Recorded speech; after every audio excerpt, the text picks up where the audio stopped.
नमस्कार, स्वागत है आपका वन इंडिया हिंदी में। मैं हूं तलहा। यूपी में अगले साल होने वाले विधानसभा चुनाव को लेकर बीजेपी ने अपनी चुनावी अभियान को और तेज कर दिया है। बीजेपी के सूत्रों की माने तो चुनावी तैयारियों को लेकर पार्टी पूरे यूपी में कई बैठकें करने की योजना बना रही है। ऐसे में बीजेपी की योजना कल से अगले साल जनवरी तक कई बैठकें करने की है।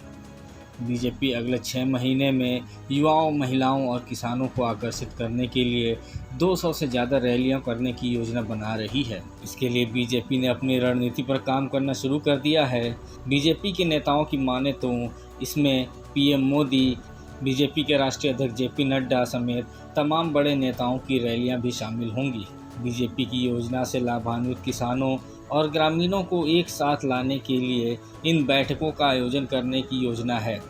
पहले चरण में बीजेपी स्वतंत्रता सेनानियों पर कार्यक्रम आयोजित करने और स्वतंत्रता दिवस से पहले उनकी मूर्तियों की सफाई करने की योजना बना रही है। इस तरह से यूपी में कई सारे कार्यक्रमों के आयोजन किए जाएंगे। बीजेपी 25 सितंबर को बीजेपी के सह संस्थापक दीनदयाल उपाध्याय का जन्मदिन बनाने की योजना बना रही है और उसके बाद चुनाव घोषणा होने तक 150 से ज़्यादा कार्यक्रम आयोजित किए जाएंगे। बीजेपी नेतृत्व को उम्मीद है कि पार्टी ऐसे कार्यक्रमों का आयोजन करके खुद को मजबूत करने में सक्षम होगी, जो सीधे तौर पर उन लोगों को शामिल करते हैं जिन्हें बीजेपी की योजनाओं से फ़ायदा हुआ है।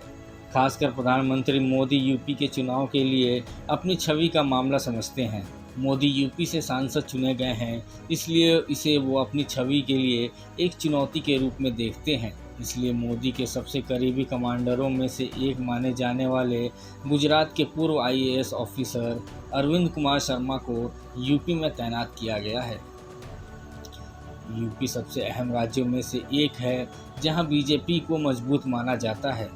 देश के सबसे बड़े राज्य यूपी में कुल 80 लोकसभा क्षेत्र हैं। पिछले 2019 के लोकसभा चुनाव में बीजेपी ने अकेले यूपी में 62 सीटें जीती थीं। इसलिए यूपी में विधानसभा चुनाव में जीत बीजेपी के लिहाजे से काफ़ी अहम है, क्योंकि यूपी में बीजेपी की जीत जितनी दमदार होगी उतना ही 2024 के लिए अहम साबित होगी। पीएम मोदी को भी पता है यूपी में जीत के बिना मिशन 2024 को पूरा करना मुश्किल है। इस खबर में फिलहाल इतना ही। देश और दुनिया के ताज़ा तरीन अपडेट्स के लिए बने रहिए वन इंडिया हिंदी के साथ।